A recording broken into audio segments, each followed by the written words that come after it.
জনজাতি সংগঠনসমূহ একত্ৰিত হৈ মাৰ্ঘেৰিটাৰ এই জনজাতি জিৰণি গৃহত সমবেত হৈছোঁ। এটা আমাৰ সমস্যাসমূহৰ সন্দৰ্ভত আমি বহুদিনৰ পৰাই আমাৰ দাবী আমি প্ৰকাশ কৰি আহিছোঁ। তিৰাপ জনজাতি বেষ্টনী যিটো আমাৰ সম্পদ,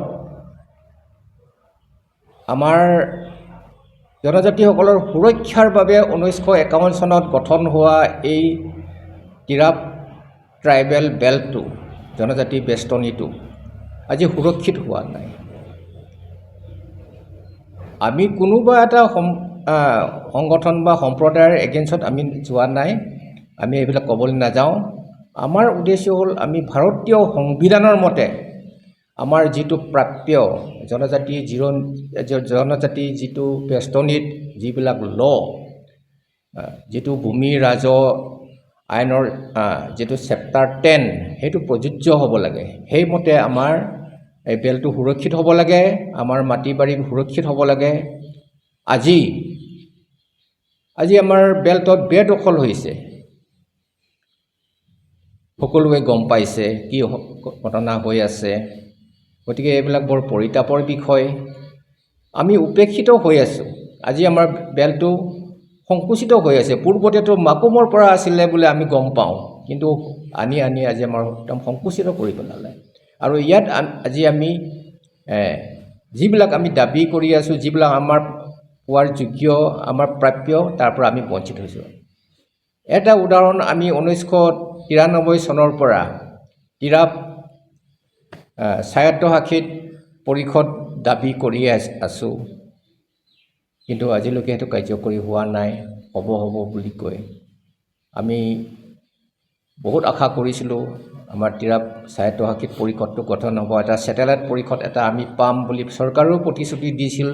ইয়াত পূৰ্বতে ইয়াত সভা সমিতিবিলাকত প্ৰতিশ্ৰুতি দিয়া হৈছিল, কিন্তু আজিলৈকে সেইটো কাৰ্যকৰী হোৱা নাই। সেইটো আমি বহুত দুখ পাইছোঁ। এইটো সংক্ৰান্তত কেলেই আজিলৈকে আমাক এই পৰিষদখন দিয়া নাই, ঘোষণা কৰা নাই। গতিকে আজি আমি তিৰাপত উপেক্ষিত হৈ আছোঁ। গতিকে আমাৰ দাবী আছে যথেষ্ট। গতিকে আমাৰ এই বেলটো সুৰক্ষিত হ'ব লাগে, আৰু আমাৰ যিবিলাক দাবী আমি কৰি আহিছোঁ সাংবিধানিকভাৱে আইনৰ মতে আমি সেইবিলাক সকলো পাব লাগে। এইবিলাক আমি আশা কৰিছোঁ। গতিকে আজি মূল বক্তব্য ক'বলগীয়া ইমানখিনিয়ে। ধন্যবাদ।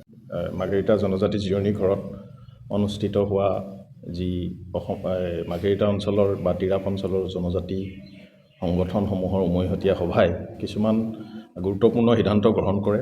তাৰ ভিতৰত অহা 3 এপ্ৰিল তাৰিখে মাৰ্ঘেৰিটাত এখন জনজাতীয় অভিৱৰ্তন অনুষ্ঠিত হ'ব।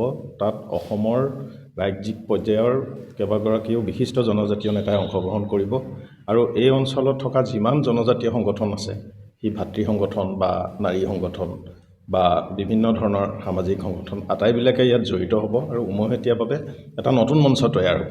এইটো উদ্দেশ্য আগত লৈ অভিৱৰ্তনখন আহ্বান কৰা হৈছে। আৰু দুটা কথা স্পষ্ট। এটা হ'ল, আজি 3টা দশক ধৰি তিৰাপ অঞ্চলত স্বায়ত্তশাসনৰ দাবীত আন্দোলন এটা চলি আহিছে। আন্দোলন যি ধৰণৰ পৰ্যায়ে নাপাওক কিয়, কিন্তু সেই আন্দোলনটোৰ প্ৰতি চৰকাৰৰ কোনো সঁহাৰি নাই। চৰকাৰে সদায় প্ৰতিশ্ৰুতি দিয়ে।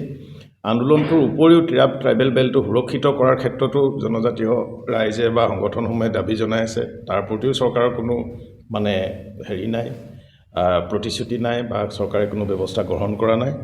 আৰু শেহতীয়াকৈ তিৰাপ ট্ৰাইবেল বেল্টত যি ধৰণে এনক্ৰ'চ হ'ব ধৰিছে, ইয়াৰ পূৰ্বেও যোৱা 2টা দশকৰ পূৰ্বেও ইয়াৰ যিখিনি এনক্ৰ'চ হৈছে, যিখিনি অবৈধ বেদখল হৈছে, বিশেষকৈ কিছু পুঁজিপতিয়ে চাহ বাগান খুলিবৰ বাবে যথেষ্ট তিৰাপৰ ট্ৰাইবেল বেল্টৰ যথেষ্ট ভূমি তেওঁলোকে বেদখল কৰি চাহ বাগান প্ৰতিষ্ঠা কৰিছিল। সেইবোৰ উচ্ছেদ কৰিবলৈও চৰকাৰক দাবী জনাই থকা হৈছে। এই গোটেই দাবীবোৰৰ প্ৰতি কিন্তু চৰকাৰৰ কোনো ধৰণৰ সঁহাৰি নাই। গতিকে ইয়াৰ এটা বিকল্প ব্যৱস্থা ল'বলৈ আজি তিৰাপ অঞ্চলৰ বা মাৰ্ঘেৰিটাৰ অঞ্চলৰ প্লাছ তিনিচুকীয়া ডিষ্ট্ৰিক্টৰ যিমানখিনি জনজাতি সংগঠন আছে, ছাত্ৰ সংগঠন, নাৰী সংগঠনৰ পৰা আৰম্ভ কৰি আটাইবিলাকে অহা 3 এপ্ৰিল তাৰিখে এটা সিদ্ধান্তত উপনীত হ'ব আৰু এখন যৌথ মঞ্চ গঠন হ'ব। এইখিনিয়ে আৰু আমাৰ আজিৰ সভাৰ মূল সাৰাংশ। Reporter live.